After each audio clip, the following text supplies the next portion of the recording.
Hello everyone. Bad news. My game and my PC literally crashed and died. I was watching all the tapes and then my game just died on me. So when I tried getting back the footage and seeing the footage, it corrupted. So we're gonna have to rewatch all of this again, which is fine because I didn't have all of these yet. So now Hello? I have all of these. So let's Can you go. hear me? Don't exit this room, okay? This isn't a mistake. This room isn't a mistake. I had to hide these logs away from the core gameplay files in a place that only a beta tester would look and in a place where the files could be protected. I just really hope that the next development team finds this before the game is released to the public. This game has some kind of malicious code in it that we haven't been able to fully contain or even understand for that matter. We're over budget and out of time. But that's not the reason that we're shutting down. Listen, I have to keep this short so the file size will be small enough to fly under the radar. There are more. They may not be in order. I saw it for the first time today. There was a character I couldn't make out who it was, standing at the end of the hall. I thought it was just bugged out, so I made a note of it and kept playing. But then it was looking in the window, and not like Chica or Bonnie would. It was like it was actually looking in the window, seeing what I was doing. I heard a pretty heated conversation this morning between Dale, our manager, and someone else on the line. It really feels like this project is in trouble, in no small part because of the lawsuit, I'm sure. There has to be a lawsuit, there's no way there isn't. It happened in this building just a few doors down from me. I think it's made worse by the fact that Jeremy tried to tell us something was wrong. But as a dev team, we all just saw it as a challenge to find what the problem was and fix it. Who could have known that? I have to go. Have you ever heard of a guillotine paper slicer? It sounds made up, but it's an actual piece of office equipment. I didn't even know we had one in the supply room. I guess they're more common at businesses that do a lot of graphic design work. I remember seeing one when I was still in school, and even then, I knew how dangerous it looked. I was always afraid of losing a finger. That seems so silly now. Jeremy used to do design work. I guess that's how he knew it was there. The drawers have been emptied out. Someone was here. I don't think it was spring cleaning either. No, there was plastic on the floor. Also, Someone hold was on. definitely here during the night. It had to have been the client. I mean, they sent us that stuff in the first place with no explanation, told us to scan it, said it would expedite the process so we wouldn't need to program any pathfinding ourselves. It was a budget thing, I guess. It was just junk. Circuit boards and things like that. Looked pretty old. Somehow, though, there was usable code on some of it. It seemed to take hold by itself. Things started changing. But then, he started appearing. At least that's what Jeremy said. Okay, so one thing, isn't Jeremy one of the FNAF employees? Like, isn't he from Security Breach? Isn't he from like FNAF 1 or 2? I remember playing and I remember a name called Jeremy or Jeremiah. So let me know. I came in early that morning. No one else was there. At least that's what I thought. The supply room was lit. I didn't even notice Jeremy standing in the testing room as I walked past. The supply room was so bright, glowing from all the way down the hall. Jeremy complained of nightmares when he came in this morning. He wasn't talking about it like someone telling a friend about his dreams, though. He was pale. Looked like he hadn't eaten in days. He spent an hour talking in Dale's office, but it didn't look like he was given much sympathy. When he came out, he went directly back to the testing room. He doesn't even jump anymore. Nothing scares him. He just stands there like he's talking to someone. Sometimes he rocks from side to side. We were told to leave him alone.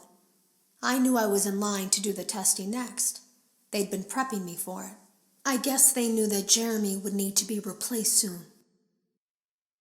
You can always tell when a company is getting ready to fire someone. They start giving out written warnings for silly things, making sure to build a paper trail and make a case for a firing. Things that normally no one would care about suddenly become grave offenses, all worthy of being written and documented. I guess it works two ways, because it also encourages a person to quit rather than be scrutinized so heavily. I think Jeremy was too far gone to consider that option, though. The thing about it is that I don't think they were going to fire him because of anything he was doing wrong. They just knew he'd seen something. They needed to discredit him. There was something that looked like a Halloween mask laying on the floor. I didn't understand. Ink must have spilled. It was only then that I heard a shuffle from the testing room and realized Jeremy must be there. I went back and peered in the window. I couldn't see his face. He had the visor covering his head. He had ink spilled on himself as well. The front of his shirt looked black in the dark room. He turned his head in my direction, but I don't think he knew I was there.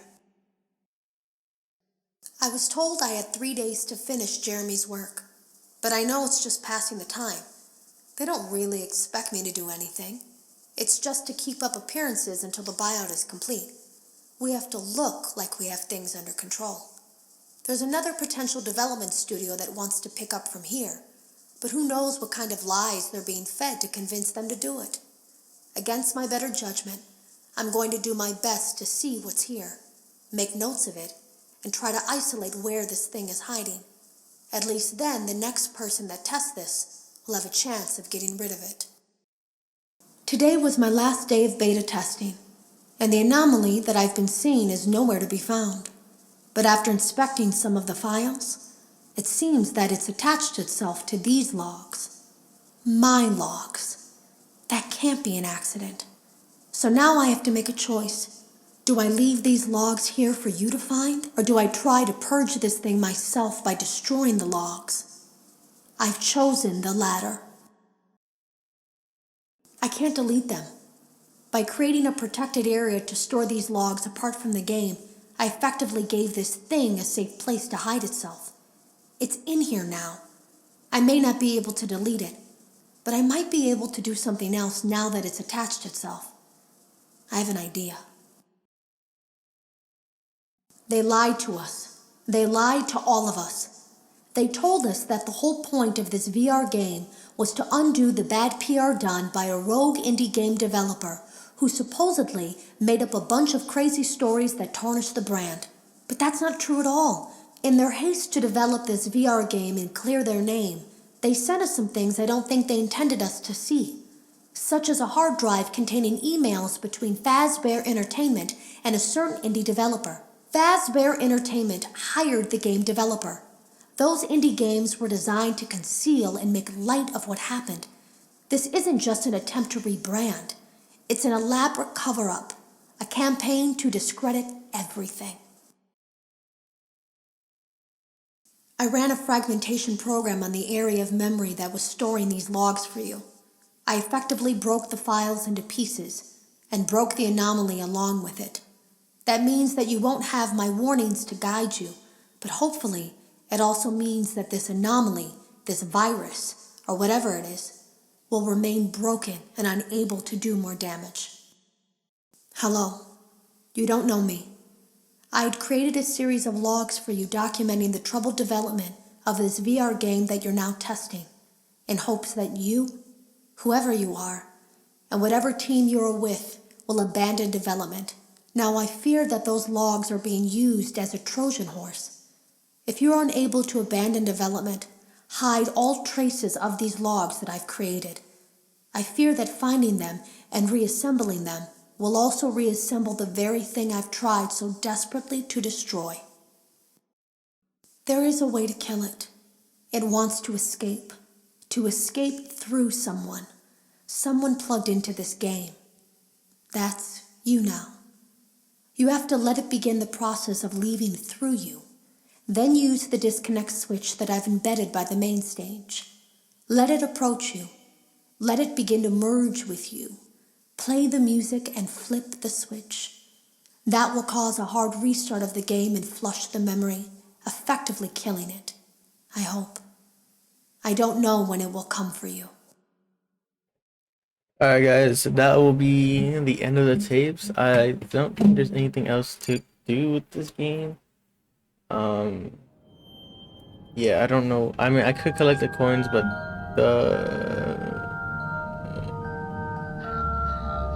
the coins could take forever. Can he like disappear? I don't like him right there.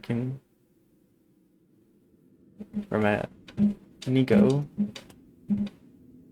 I don't like him like right behind me. So let's go back because I don't like him right behind. Oh, what is this? I have to deal with this bullshit again.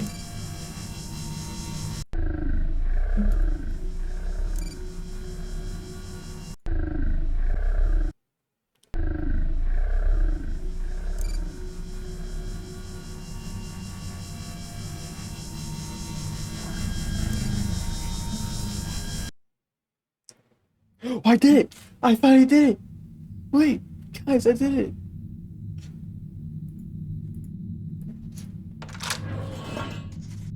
Oh my god.